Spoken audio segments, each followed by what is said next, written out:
मित्रांनो नमस्कार। नवीन घडामोडी आपल्या मराठी यूट्यूब चॅनलद्वारे माहिती तीच दिली जाते जी महत्त्वाची आहे। मित्रांनो, तुमच्या मनामध्ये जर असा प्रश्न येत असेल की विवाहित मुलीला वडिलांच्या जागी अनुकंपा नोकरीचा हक्क आहे का, तर मग हा व्हिडिओ शेवटपर्यंत पहा।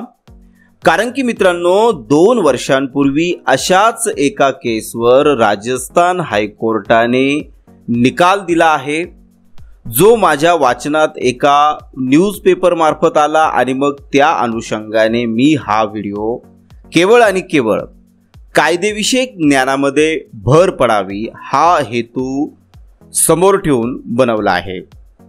तर पहा मित्रांनो, जैसलमेर येथील शोभा नामक महिलेचे लाईनमन वडील गणपत सिंह चौहान यांचा 2016 मध्ये मृत्यू झाला। त्यांच्या पश्चात पत्नी व विवाहित मुलगी शोभा हेच उरले होते।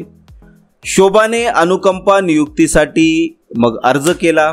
6 जून 2017 ला विद्युत निगमने अर्ज फेटाळत म्हटले की विवाहित महिला आश्रित श्रेणीत येत नाही। जोधपूर विद्युत वितरण निगम लिमिटेडने त्या महिलेचा अर्ज नाकारला। ती आता पतीच्या कुटुंबाचा भाग आहे, यामुळे तिचे अधिकारही त्याच कुटुंबात आहेत असे म्हणत वडिलांच्या जागी अनुकंपा नोकरी नाकारली होती। मग ती महिला या विरुद्ध हायकोर्टात गेली।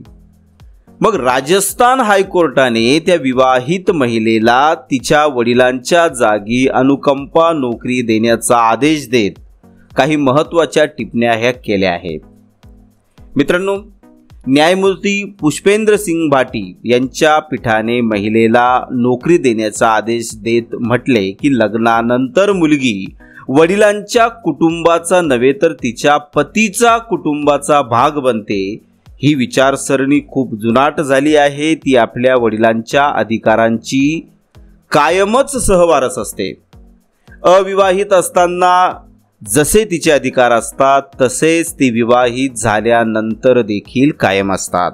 कारण कुणी अविवाहित व विवाहित झाल्याने त्यांची जबाबदारी कमी होत नाही। वडिलांच्या अनुकंपा नोकरीवर या महिलेचा मुला इतकाच हक्क आहे।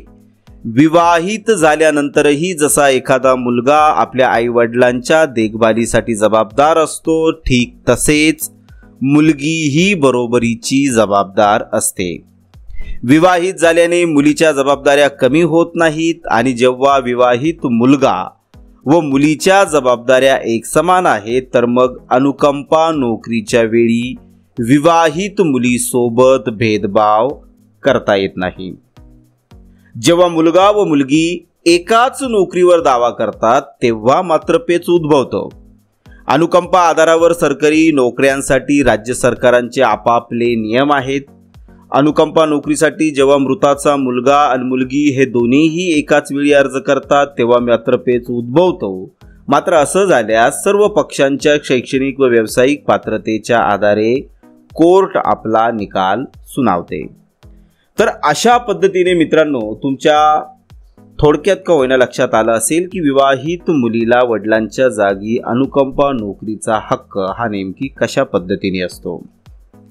मित्रांनो, हा जो व्हिडिओ मी बनवलेला आहे तो कुठल्याही प्रकारची तुम्हाला कायदेविषयक सल्ला नाही आहे, हे लक्षात घ्या। आणि ही केवळ आणि केवळ एक कायदेविषयक जाण आपल्याला वाढावी या अनुषंगानेच हा व्हिडिओ बनवलेला आहे। हा कुठलाही कायदेविषयक सल्ला नाही। तुम्हाला जर या संदर्भातील सविस्तर माहिती हवी असेल, कायदेविषयक सल्ला हवा असेल, तर मग कुशल आणि निष्णात वकिलांचा या संदर्भात नक्की सल्ला घ्या। ही 100% ॲक्युरेट इन्फॉर्मेशन आहे असं तुम्ही समजू नये। आशा आहे मित्रांनो, ही इन्फॉर्मेशन तुम्हाला नक्कीच आवडली असेल अशी मी आशा करतो। जर मित्रांनो हा व्हिडिओ तुम्हाला आवडला असेल, ही इन्फॉर्मेशन जर तुम्हाला आवडली असेल तर नक्कीच या व्हिडिओला लाईक करा आणि या व्हिडिओच्या खाली कमेंट बॉक्समध्ये कमेंट करायला विसरू नका। धन्यवाद मित्रांनो।